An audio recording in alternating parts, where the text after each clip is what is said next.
कुछ भी जो शरीर पर अनुभूति होती है वो संवेदना है।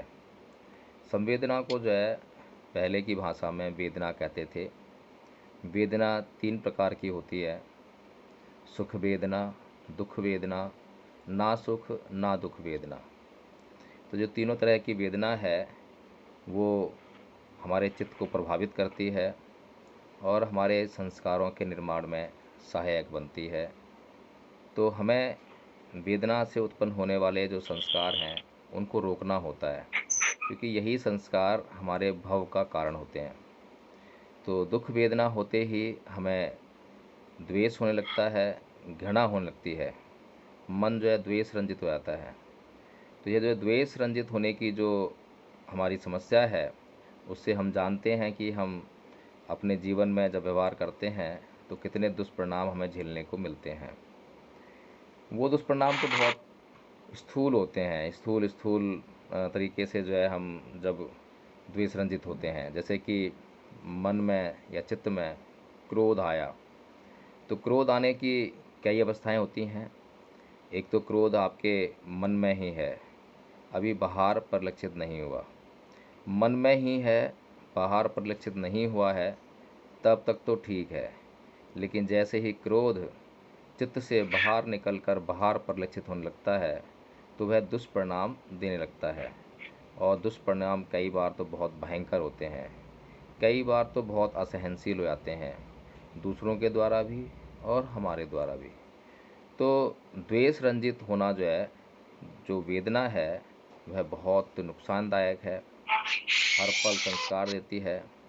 तो हमने स्थूल वेदना की बात की जो चित्त में आई और बाहर परिलक्षित हुई तो दुष्परिणाम दिए। लेकिन कई बार जब हम लोग आपस में चर्चा कर रहे हो तो जो साथी बोल रहा हो केवल वही अपना माइक अनम्यूट रखेगा, बाकी साथी जो अपने माइक जो है म्यूट कर लेंगे, ताकि जो सराउंडिंग साउंड है उसकी जो डिस्टरबेंस है उससे हम बच सकें और हम सही तरीके से बातों को जो है समझ सकें।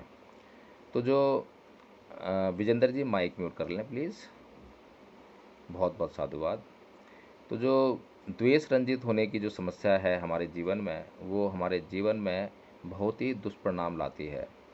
जिस द्वेष रंजित होने की तो मैंने बात कही है, वह तो बहुत मोटे मोटे परिणाम हैं जो हमें दिखाई दे आते हैं, परिलक्षित हो जाते हैं। लेकिन बहुत सूक्ष्म परिणाम भी हमारे चित्त पर होते रहते हैं और चित्त को प्रभावित करते हैं। तो उनकी जानकारी हमें बहुत कम हो पाती है। जैसे कि हमें कोई भी चीज़, हमारी 6 इंद्रियां हैं और 6 इंद्रियां जो हैं जब अपने विषयों के संपर्क में आती हैं तो वो जो है उत्पादन करती हैं वेदना का। जैसे कि हमारी जो नाक इंद्री है वह सूंघने का काम करती है। जब कोई स्मेल आई, हमने उसको सूंघा तो अच्छी नहीं लगी। अच्छी नहीं लगी तो एक तो चित्त पर प्रभाव उत्पन्न हुआ कि अच्छी नहीं लगी, बस यह जान लिया। और जानने के बाद हमने कोई रिएक्शन नहीं किया। लेकिन हमारी जो है रिएक्शन करने की बहुत बुरी आदत है, बहुत पुरानी आदत है। हम तुरंत से रिएक्ट करते हैं, जैसे कि अच्छी नहीं लगी तो तुरंत से बोलते छी, या मन के अंदर ही है छी। अभी छी बाहर शब्दों में नहीं आया है, बाहर किसी को पता नहीं लगा है, लेकिन हमारे मन में ही अभी छी है। और हमारे मन में जो छी का जो रिएक्शन है, अच्छी नहीं लगी, इसका जो रिएक्शन है यही संस्कार को उत्पन्न कर रहा है। और जैसे ही संस्कार बना वैसे ही आपका जो है पुनर्भव स्टार्ट हो गया। तो हमारा जीवन जो चल रहा है वो पुनर्भव के कारण चल रहा है। हमें इस पुनर्भव को रोकना है। इसी प्रकार से कोई स्मेल आई, बहुत अच्छी लगी और हमने कहा कि अच्छी लगी, केवल चित्त पे हमने जाना कि अच्छी लगी, लेकिन उस पर कोई रिएक्शन नहीं किया, तब तो ठीक है। लेकिन रिएक्शन हुआ, तुरंत हुआ, क्योंकि हमें पुरानी आदत है रिएक्शन करने की। तो अच्छी लगी, बहुत अच्छी लगी, और चाहिए और चाहिए। और बाहर भी आपने फिर प्रदर्शित किया कि और चाहिए, आप नाचने लगे, गाने लगे कि वाह क्या सुगंध है, वाह क्या सुगंध है। तो जो बाहर आप जो है ये बोल रहे हैं और चाहत प्रस्तुत कर रहे हैं लोगों के सामने कि और चाहिए, फूल आपने एक तोड़ लिया, उसकी सुगंध आपने सूंघ ली, फिर उसको आपने जब देखा कि अच्छी लग रही है तो दूसरा फूल तोड़ लिया, तीसरा फूल तोड़ लिया। आप जो है फिर वो सुगंध को एकत्रित करते जा रहे हैं, आपकी जो तृष्णा है वो बढ़ती जा रही है। तो इस तरह से हम देखते हैं कि ये जो दुष्परिणाम लाने वाली बातें हैं वेदना की जो है, तो इसीलिए जैसे ही चित्त पर ये जो उपस्थित होती है, चित्त पर हमें इसकी जानकारी होती है, वहीं अगर हम जान जाएं और हम ये जान जाएं कि ये जो वेदना है ये हमें या तो राग रंजित करेगी या द्वेष रंजित करेगी, अच्छी लगेगी तो राग रंजित करेगी और बुरी लगेगी तो द्वेष रंजित करेगी। अगर हम चित्त पर उत्पन्न होते ही इसको पहचान लें, इसको जान जाएं और इसको जानने के बाद जो हम रिएक्शन करने वाले हैं उस रिएक्शन को तत्क्षण रोक दें, वहीं पर उसको रोक दें और समाप्त कर दें, तो उससे संस्कार होना बंद हो जाएगा और पुनर्भव बंद हो जाएगा। लेकिन ये बहुत हमारी पुरानी आदत है रिएक्शन देने की। अभी तो हमने बात करी है, अभी तो जानकारी ली है, लेकिन इसको चित्त पर होते ही जान पाना, इसकी समझ पैदा हो जाना, ये बहुत सूक्ष्म बात है। ये इतना आसान नहीं है कि हमने ये डिस्कस कर लिया है, चर्चा कर ली है, तो अगले ही क्षण से अब जो है हम देखने लग जाएंगे कि वेदना हो रही है और वेदना होती है हम उसको जान जाएंगे और उसको रोक देंगे। अभी तो वेदना को जानना कि वेदना हो रही है, इस तक पहुंचने के लिए भी हमारे ध्यान को बहुत सूक्ष्म होना पड़ेगा। अभी तो हमने बहुत मोटी मोटी संवेदना को ही देख पा रहे हैं। शरीर पर कहीं दर्द होता है, दर्द होने पे पता लगता है कि हाँ वेदना हो रही है, लेकिन शरीर पर तो हर पल आपका शरीर बदल रहा है। हम सभी स्कूल गए हैं, साइंस पढ़ी है और वहाँ पर हमने ये पढ़ा है कि हर पल जो है सेल्स मर रहे हैं और पुनर्जीवित हो रहे हैं, नए बन रहे हैं, पुराने मर रहे हैं। तो ये जो प्रक्रिया है जो विज्ञान ने बताई है, विज्ञान ने तमाम अनुसंधान किया, तमाम उपकरण प्रयोग में लाए और तब उन्होंने ये बताया और बहुत कम बताया। लेकिन भगवान बुद्ध ने आज से 2600 साल पहले बिना किसी उपकरण के सिर्फ विपස්සना के जरिए यह बताने में कामयाबी हासिल की कि 1 सेकंड के कितने बड़े हिस्से में या कम हिस्से में यह जो है कितनी बार हमारा शरीर बदल रहा है। इस बात की जानकारी बुद्ध ने केवल विपස්සना के जरिए हासिल की। तो उनका ध्यान जो है कितना गहरा था, कितना सूक्ष्म था, उसकी हम कल्पना भी नहीं कर सकते हैं। लेकिन हम जो है इस बात को जानने के लिए कि क्या ये बात ठीक है जो बुद्ध ने कही है कि हमारा जो शरीर है हर पल कितने बार बदलता है, इस बात की जानकारी लेने के लिए, मोटी मोटी जानकारी लेने के लिए जब हम अपने ध्यान को सूक्ष्म बनाते हैं, जैसे कि विपස්සना से पहले हिमांशी ने आपको आनापानसती कराई। आनापानसती यानी कि केवल सांस पर ध्यान लगाना हमने जो है शुरू किया। और सांस पर हम ध्यान क्यों लगा रहे थे? क्योंकि हमें अपने ध्यान को सूक्ष्म बनाना था। जैसे जैसे हमारा ध्यान सूक्ष्म बनेगा, जितना सूक्ष्म बनेगा उतना ही हम संवेदनाओं को अधिक देख पाएंगे। अभी हमने अपने ध्यान की हालत देखी होगी कि कितनी पतली है उसकी हालत जो है, कितना बीमार है हमारा ध्यान जो है, कि हम मुश्किल से 10 सेकंड भी अपना ध्यान नहीं लगा पा रहे होंगे। अगर हम 10 सेकंड भी अपना ध्यान सांसों पर नहीं लगा पा रहे हैं, सांसों को हम 10 सेकंड भी नहीं देख पा रहे हैं, तो सोचिए कि हम जो है विपස්සना के ज़रिए उन संवेदनाओं को कैसे महसूस करेंगे। बड़ी स्थूल स्थूल संवेदनाएं हम महसूस कर पाते हैं। जैसे कि हमें कहीं पर दर्द हुआ, दर्द होने पर ही हमें मालूम पड़ता है कि हमारे शरीर में कुछ हरकत हो रही है और कहाँ पर हो रही है। तो इसी तरह से इस विपස්සना के ज़रिए जो भगवान बुद्ध ने हमें बात कही, क्योंकि भगवान बुद्ध का जो ज्ञान है वो जांच का विषय है। भगवान बुद्ध कभी भी आपको यह नहीं कहते हैं कि मैंने देख लिया है, अब आपको देखने की आवश्यकता नहीं है, अब आप जो मैं कह रहा हूँ बस उसको मान लो। भगवान बुद्ध कभी नहीं कहते। भगवान बुद्ध कहते हैं कि ये जो एक मार्ग है मैंने खोज लिया है, इसी पर चलकर मैंने देखा है कि कौन सी सूक्ष्म संवेदना है, कौन सी स्थूल संवेदना है, और शरीर आपका बदल रहा है या नहीं बदल रहा है, इसको मैंने देख लिया है। अब आप भी इसकी जांच कर सकते हैं, इसको देख सकते हैं। तो जो भी उनकी शरण में गया, जिसने सवाल किए, तो उसको अधिक उत्तर ना देते हुए केवल और केवल आओ, बैठो, आंखें बंद कर लो और ध्यान लगाओ, सांसों को देखो, ध्यान को सूक्ष्म बनाओ। ध्यान सूक्ष्म बन जाए तो विपස්සना में आ जाओ, अपने शरीर पर होने वाली प्रत्येक हलचल को देखो।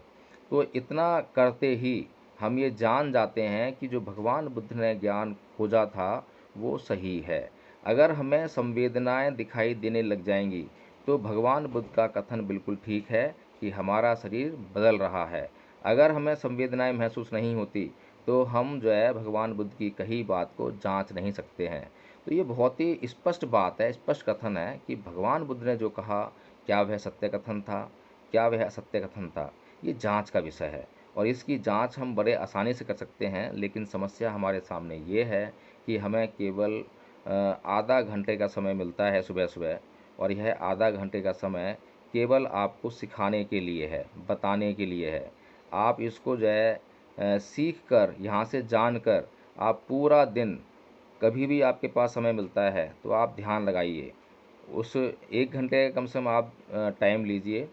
1 घंटे में आप आधा घंटे का जो समय है वो केवल और केवल सांसों पर लगाइए, सांसों को देखने का काम कीजिए और अपने ध्यान को जो है और सूक्ष्म बनाइए। जितना आपका ध्यान सूक्ष्म होता जाएगा, उतना ही जब आप संवेदना पर जाएंगे तो संवेदना को देखने का प्रयास करेंगे, आपको संवेदनाएं दिखाई देने लग जाएंगी।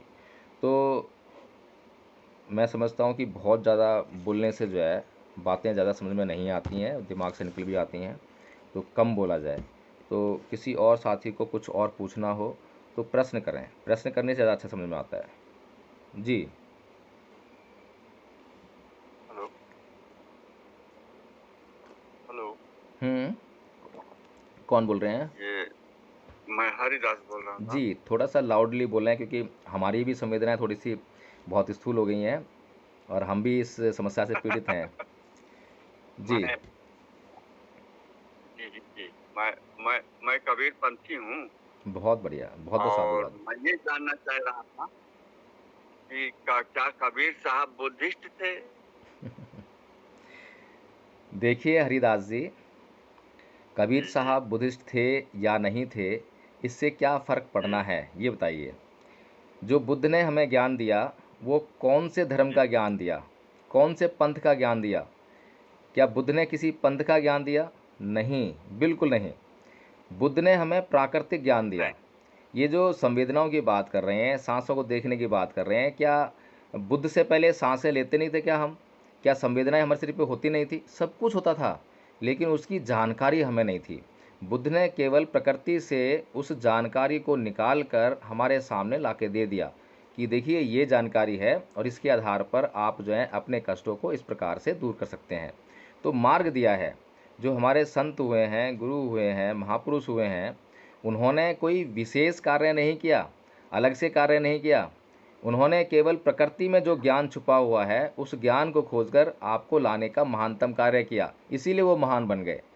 और हम उस ज्ञान को समझ नहीं पा रहे हैं। आज देखिए ना, हमारे ध्यान की अवस्था जो है कितनी पतली है, कितनी ख़राब है, हम कितने बीमार हैं कि हम स्थूल संवेदनाओं को भी अच्छी तरह से नहीं जान पाते हैं। हमारे शरीर पर जो है खुजलाहट होती है, जैसे ही खुजलाहट होती है तो हमारे दिमाग में एक पैटर्न सेट है कि हमें खुजाना है, तुरंत खुजाते हैं ना। कई बार ऐसी खुजली होती है जिसको हम ना भी खुजाएं तो भी काम चल सकता है, लेकिन हम क्या करते हैं, जैसे ही खुजलाहट हुई वैसे ही खुजा डाला। जैसे ही कोई मक्खी बैठी तुरंत उसको जो है मार डाला, मच्छर बैठा उसको मार डाला। हम जो है, जो हमारे दिमाग में एक पैटर्न सेट है उसके अनुसार ही कार्य करते हैं। बस यही एक जो है हमारे सामने समस्या है। हमें धीरे धीरे धीरे धीरे जो हमारे दिमाग में पैटर्न सेट है उसको बदलना है। तो उसको बदलने के लिए सबसे पहले क्या चाहिए? सबसे पहले तो जानकारी चाहिए। हमें ये जानना पड़ेगा कि हाँ कुछ हो रहा है। फिर जो हो रहा है उसको होने नहीं देना है। ये दो बात की जानकारी हो जाएगी और इसका फिर हम अभ्यास करेंगे धीरे धीरे। ऐसा नहीं है कि हमें जानकारी तो हो गई, क्योंकि ये बहुत प्रैक्टिस का मामला है और बहुत ज़्यादा प्रैक्टिस चाहिए इसके लिए, बहुत लंबी प्रैक्टिस चाहिए, अभ्यास चाहिए। हम यहाँ पर आधा घंटे में केवल जानकारी ही ले सकते हैं। जानकारी लेने के बाद अगर हमने पूरे दिन में अभ्यास नहीं किया, अभी यहाँ से हमने कुछ सीखा और पूरे दिन में हमें जो है व्यवहार करना पड़ेगा, और व्यवहार हमारी 6 इंद्रियों के माध्यम से होगा। और 6 इंद्रियाँ लगातार हर पल जो है आपको जो है उत्पादन देंगी। जैसे ही 6 इंद्रियाँ अपने विषय के संपर्क में आएंगी तो उत्पादन होगा, वेदना होगी। लेकिन अगर हम थोड़ा सा जागरूक हो जाएं, यहाँ से इस मीटिंग से निकलने के बाद हम जागरूक हो जाएं और सोचने लग जाएं, मोटी मोटी बातें सोचें। अगर हम हर पल नहीं सोच पा रहे हैं तो जिस पल हमें इस मीटिंग की याद आ जाए कि हमने मीटिंग में क्या सीखा था। हमने मीटिंग में वेदना सीखी थी, क्या अभी वेदना हो रही है कुछ? तभी ध्यान लगा जाए थोड़ा सा। ध्यान मतलब आंखें बंद करने की जरूरत नहीं है। आंखें खोल कर सोचें कि अभी कुछ वेदना हो रही है क्या मुझे। किसी ने आपको गाली दी, तो गाली देने का क्या होता है, गाली देने के बाद आपके शरीर पर जो हलचलें होती हैं वो सब वेदना है। जिस समय आप एक बात ध्यान रखिए, बस जो है आज हमने एक बात सीखनी है इस मीटिंग से, कि जब मुझे कोई कटु वचन कहे, गाली दे, क्रोध करे, तो मेरे शरीर पर क्या हो रहा है इसको जानने का प्रयास करेंगे। आपने किसी के कटु वचन कहने पर, किसी के गाली देने पर पलटकर आपने क्रोध किया, पलटकर आपने गाली दी, तो जो आपने किया वो आपका रिएक्शन है। जो आप कर रहे हैं वही आपके दुख का कारण है। सामने वाला जो कर रहा है वो उसके दुख का कारण हो सकता है, वो आपके दुख का कारण कभी नहीं हो सकता, लेकिन जो आप प्रतिक्रिया दे रहे हैं वही आपके दुख का कारण है। इसी चीज़ को समझना है कि इस संसार में जो बाहर है, बाह्य आवरण है, उससे हम अपने ऊपर क्या प्रभाव उत्पन्न कर रहे हैं। हमें बाहर के संसार से अपने शरीर पर, अपने चित्त पर किसी भी प्रकार का प्रभाव उत्पन्न नहीं होने देना है। अपने मन को, अपने चित्त को जो है समता में स्थित रखना है। तो हरिदास जी, आपका प्रश्न बहुत छोटा था लेकिन मैं थोड़ा विस्तार कर दिया, मुझे क्षमा करें थोड़ा सा जो है। तो आपका प्रश्न था कि क्या कबीर साहब बुद्धिस्ट थे। तो कोई भी बुद्धिस्ट नहीं है, नहीं होने की ज़रूरत है। बुद्धिस्ट होना सिर्फ जो है हम इसलिए चाहते हैं क्योंकि हम जैसे अभी यहाँ पर इस मीटिंग में जुड़ रहे हैं, तो हमारा एक समूह बन गया है। हमारा एक ऐसा समूह बन गया है जो लोग ये चाहते हैं कि सुबह सुबह उठ जाएं, उठने के बाद जो है ध्यान लगाएं, विपස්සना करें, धर्म चर्चा करें। तो अब इस ग्रुप को कुछ भी नाम दे दीजिए, अब ये ग्रुप तो अच्छा है, इस ग्रुप में कोई बुराई नहीं है। इसी प्रकार से जो बौद्ध लोग होते हैं उनकी एक अलग से जो है सिस्टम होना चाहिए, अच्छे लोग होने चाहिए, लेकिन ऐसा नहीं हो पाया है। आज हम बौद्धों की हालत देखते हैं तो बहुत ख़राब है। आज बौद्धों की स्थिति अच्छी नहीं है। आज समाज में जब हम लड़का लड़की की शादी करने जाते हैं तो ये सुनने को मिलता है कि अगर बौद्ध लड़का होगा तो चलेगा, बौद्ध लड़की होगी तो चलेगी। ये हालत है बौद्ध धर्म की, जबकि होना क्या चाहिए कि हमें तो केवल बौद्ध लड़का ही चाहिए, हमें तो केवल बौद्ध लड़की ही चाहिए। ये बताएगा कि हाँ, बौद्ध व्यक्ति जो हैं कितने अच्छे होते हैं, कितने श्रेष्ठ होते हैं। चाहे कोई भी व्यक्ति किसी भी जाति का हो, किसी भी धर्म का हो, किसी भी भाषा का हो, लेकिन जब वो ये बोलेगा कि मुझे मेरे बेटे के लिए केवल बौद्ध लड़की चाहिए, तब आप देखेंगे हाँ, वास्तव में बौद्ध होने में बहुत गौरव है। तो इस गौरव को हमें पुनर्स्थापित करना है जो हमसे कहीं छूट गया है। इसी का काम जो है धम्मपथ ट्रस्ट करने का प्रयास कर रहा है, और आपका सहयोग उसमें बहुत बढ़ चढ़ कर चाहिए। मैं अकेला यह काम नहीं कर पाऊँगा, हम सबको ये प्रक्रिया सीखनी है और इसको आगे बढ़ाना है। तो हमारा समय जो है आज की मीटिंग का समाप्त हो गया। यदि किसी का कोई महत्वपूर्ण प्रश्न हो। वो तो आजकल फोन में ही कर लेते हैं बेटा बेटी सेटिंग। ऐसी बातें गोपाल जी आप मत किया कीजिए अच्छी नहीं लगती हैं। यहाँ पर जो है सुबह सुबह का ये जो समय होता है, सुबह का और शाम का फ़र्क नहीं पड़ता है, लेकिन बच्चे भी हमारे साथ जुड़ते हैं। बच्चों के चित्त का भी हमें ख्याल रखना है। वैसे ही हम अपनी क्षमता को खो चुके हैं, हमारी क्षमता जो है बहुत भंग हो चुकी है। ऐसी बातें करने से हमारी क्षमता जो है और अस्थिर होती है, भंग होती है।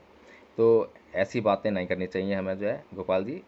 तो बहुत जी सी बात है, और किसी का साथी का कोई प्रश्न हो तो करें। जी सर, मैं एक तो बात उस दिन भी किया था। जी। जैसे एक तो व्यक्ति जुड़े थे आपसे, एक तो वीडियो देख रहा था मैं आपका। जी। अ, वो बहुत बदतमीजी से आपसे बात कर रहा था, लेकिन आपका जो बात करने का जो तरीका था वो बहुत शांत था, बहुत अच्छा था, और मुझे बहुत गुस्सा आ रहा था उसकी बात को लेकर के। तो अ, मतलब अब हम तो अब इतने वो है नहीं कि इतने ज़्यादा पढ़े लिखे भी हैं, और ना इतने ज़्यादा सहनशील है। तो इसीलिए हमें वैसा रास्ता बताएँ कि सामने वाला कुछ भी करता है वो उसका विचार है, हमको शांत ही रहना है। तो ऐसा कुछ युक्ति में बहुत ज़रूरी है, क्योंकि सिर्फ़ ये मेरी भर बात नहीं है, ये हमारे परिवार की बात है। बाकी हमारे जो लोग हैं, हमारे साथ जो जुड़ते हैं, जो जुड़ेंगे, तो उनकी सबके लिए ये बात कर रहा हूँ मैं। तो ऐसी व्यवस्था बताएँ, क्योंकि वो उस दिन का जो बात मैं सुना, तो उसके प्रति जो कुछ भी था मेरे दिमाग में वो था ही, मेरे को गुस्सा भी आया, बहुत तकलीफ़ भी हुआ मेरे अंदर। और आपका जो रिएक्शन देखा मैं, आप ना किसी प्रकार के अपशब्द का प्रयोग किया, ना आवेशित हुए, ना कुछ हुए। तो ये जो पेशेंस आप लाते हैं, ये हमें दीजिए साहब। पेशेंस लाने की सिर्फ एक ही क्रिया है जो हम रोज़ कर रहे हैं, ध्यान लगाइए। ध्यान से हम केवल जान पाएंगे। फिर हमें अभ्यास करना है नॉट टू रिएक्ट, जी, कि हमें रिएक्शन नहीं करना है। और आपने मेरी ऑडियो सुनी है, उस ऑडियो में जो आपने सुना है वो मेरा ऐसा आचरण था जो मुझे अच्छी तरह पता था कि सामने वाला जो है क्या करने वाला है, मुझे पहले से जानकारी थी। इसीलिए मैं वहाँ अपने पेशेंस दिखा पाया। लेकिन कई ऐसी घटनाएं घटती हैं जो अचानचुक होती हैं, वहाँ मैं शायद पेशेंस नहीं रख पाता हूँ, बहुत मुश्किल होता है। तो ऐसा नहीं है, मैं भी आपकी ही तरह हूँ। मैं भी तुरंत पेशेंस लूज़ करने वाला हूँ। लेकिन बस मैं इतना जान गया हूँ, मैं इतना जानना शुरू कर दिया है मैंने कि हाँ, क्या घटना होने वाली है। जब पहले से ही हमें पता लग जाए कि हाँ, ये घटना घटने वाली है, तो उसे तो हम कम से कम रोक सकते हैं। तो जो सामने मुझसे जी, जी, बात कर रहा होता है, जिस मंतव्य से बात कर रहा होता है, तो उसकी जानकारी मुझे पहले से ही होती है, इसलिए मैं वहाँ पे शांत रह पाता हूँ। अगर एकदम से घटना घटेगी तो शायद मेरे चित्त में भी वही रिएक्शन होगा जो आप लोगों में होता है। तो हम केवल प्रयास कर रहे हैं, हम ये समाज को समझाने का प्रयास कर रहे हैं कि हम थोड़ा थोड़ा भी अगर अपना रिएक्शन चेंज करें तो समाज में बहुत बड़ा आमूल चूल परिवर्तन हम ला सकते हैं। इसी प्रयास की दिशा में हम जो है एक व्यवस्था का निर्माण कर रहे हैं। धम्मपद ट्रस्ट जो 4 जून को प्रोग्राम करने जा रहा है, वह उसका इनॉग्रेशन प्रोग्राम है। हमें पूरी दुनिया को यही संदेश देना है। पूरी दुनिया में जो चर्चा चलती है वो शांति चलती है, विश्व शांति, ये आपने सुने होंगे। आप गूगल सर्च मारिए तो आपको जो है अशांति शब्द कहीं नहीं मिलेगा, अशांति का आंदोलन कहीं नहीं मिलेगा। और हमने शुरू किया है विश्व अशांति निवारण अभियान। हमने वो काम शुरू किया जो बुद्ध ने शुरू किया था। बुद्ध ने दुख को खोजा और दुनिया सुख को खोजती है। तो हमें सुख को नहीं खोजना है, हमें दुख को खोजना है। और दुख को खोज कर उसका अंत करना है, नाश करना है। तो जो शेष रह जाएगा वो सीधी सी बात है, वह सुख होगा। और हमारा जीवन जो है इसी प्रकार से सुखमय हो सकता है कि हम दुख को खोजकर, अपने कष्टों को खोजकर उनका निवारण कर दें, उनको हल कर दें। तो हम लोग जो है बिल्कुल बुद्ध के पैटर्न पर चलने का प्रयास कर रहे हैं। और 4 जून को जो बुलंदशहर में कार्यक्रम है, आप सभी लोग उसमें आमंत्रित हैं। यदि आपको सुविधा हो, आसानी से अगर आप वहाँ पहुँच सकें तो आप ज़रूर पहुँचें, उस कार्यक्रम में सहभागिता निभाएं। यदि ना पहुँच सकें तो कुछ आर्थिक सहयोग अपने हिसाब से कर दें जो आपको सुविधाजनक हो। बिल्कुल भी अपने माइंड पर, अपने शरीर पर प्रेशर ना डालें। जो हो सके वो आप सहयोग करें। और जिस तरह से भी सहायता हो सके इस कैंपेन में आप सहायता करें। यदि आपके पास कुछ सहायता उपलब्ध नहीं है तो अपने साथियों को बोलें कि भैया ये इतना अच्छा काम हो रहा है, इसमें सहयोग कीजिए। तो इस तरह से हमारा कैंपेन रुकेगा नहीं। और हम लोग जो है आगे बढ़ते रहेंगे, लोगों से मिलते रहेंगे, लोगों को ये बातें बताते रहेंगे। और ये जो प्रोग्राम है हम देख पा रहे हैं कि पिछले 3 महीने से जो है अनवरत चालू है, एक दिन की भी छुट्टी नहीं है। और कई बार मेरी हालत बहुत गंभीर होती है, दिन में पूरी ड्राइविंग करना होता है, रात को लेट सोता हूँ, बहुत काम करने के बाद भी सुबह 5:30 बजे उठ पाना मेरे लिए बहुत मुश्किल होता है। लेकिन आप लोग देख पाते होंगे कि चाहे मेरा वीडियो ऑन नहीं है लेकिन मैं उसमें जुड़ा रहता हूँ और आप लोगों को किसी न किसी तरह से सहयोग करता रहता हूँ। तो मैं उम्मीद करता हूँ कि हम जो काम करने जा रहे हैं उससे समाज का, देश का और दुनिया का कल्याण होगा और ये लाभकारी व्यवस्था साबित होगी।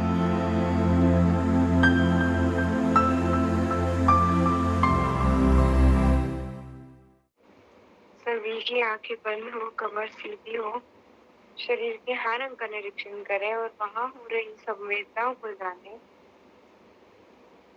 संवेदना चाहे कैसी भी हो, सुखद संवेदना हो, दुखद संवेदना हो, केवल क्षमता में रहकर संवेदनाओं को जानें और एक अंग का निरीक्षण करने के बाद अगले अंग की ओर प्रस्थान कर जाए, अगले अंग की ओर बढ़ जाए। हमारे बीच में हरिदास जी हैं, कृपया भी अपना माइक अनम्यूट करें और अपना परिचय दें। आ रही आवाज़? हाँ, मैं छत्तीसगढ़ से हूँ जी। और काफ़ी दिन से प्रोग्राम देख रहा हूँ आपका, जी। लेकिन जुड़ने का सौभाग्य प्राप्त नहीं हो रहा था। जी। और आज मेरा सौभाग्य है जो आपके दर्शन भी हुए, जुड़ने का मौका भी मिला। जी। कैसा लगा प्रोग्राम अच्छा लगता है। आपका? और पहले तो आपको बात की जी। थी सर,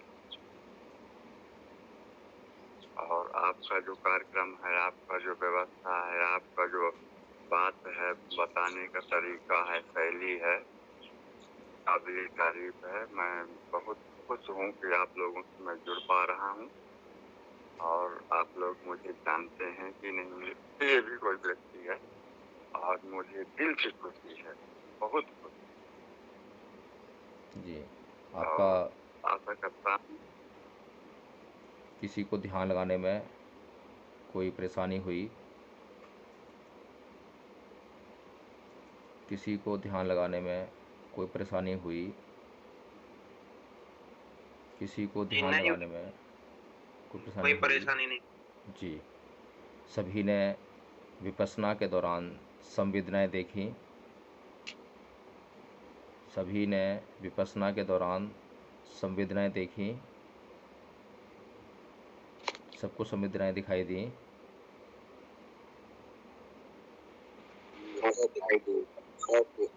जी, संवेदना क्या होती है सबको मालूम पड़ गया है या इसकी और जानकारी लेनी है? संवेदना को और विस्तार से आप कुछ इसमें बताना चाहते हैं? जी जी जी। और हमारे बीच में प्रेम बाबू जी हैं जो उठ गए हैं और उठकर अब ज्वाइन कर लिया उन्होंने। बहुत बहुत साधु प्रेम बाबू जी। बहुत बहुत साधुवाद। तो संवेदना के बारे में और विस्तार से, जैसा कि हिमांशी उन्होंने बताया विपश्यना कराते समय कि किसी प्रकार की आपके शरीर पर जो अनुभूति होती है, खुजलाहट होती है, कुछ गर्म लगता है, कुछ ठंडा लगता है, कहीं दर्द होता है, कहीं सरसराहट होती है। इसी साथ में अपनी बात समाप्त करता हूँ और हम समापन की तरफ बढ़ेंगे क्योंकि बहुत लेट हो चुके हैं। बाकी की बातचीत हम कल करेंगे। सभी साथी जो हैं शांत एवं स्थिर हो जाएं, हाथ जोड़ लें, सब विस्तार करेंगे, अपने माइक अनम्यूट कर लें, एक साथ बोलेंगे।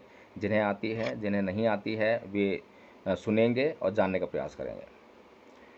सब्बे सत्ता सुखी होन्तु, सब्बे होन्तु चखेमिनो, सब्बे भद्राणि पश्यन्तु मा किञ्चित् दुःखमागम, सब्बे सत्ता सुखी होन्तु, सब्बे होन्तु चखेमिनो, सब्बे भद्राणि पश्यन्तु मा किञ्चित् दुःखमागम, सब्बे सत्ता सुखी होन्तु, सब्बे होन्तु चखेमिनो, सब्बे भद्राणि पश्यन्तु मा किञ्चित् दुःखमागम।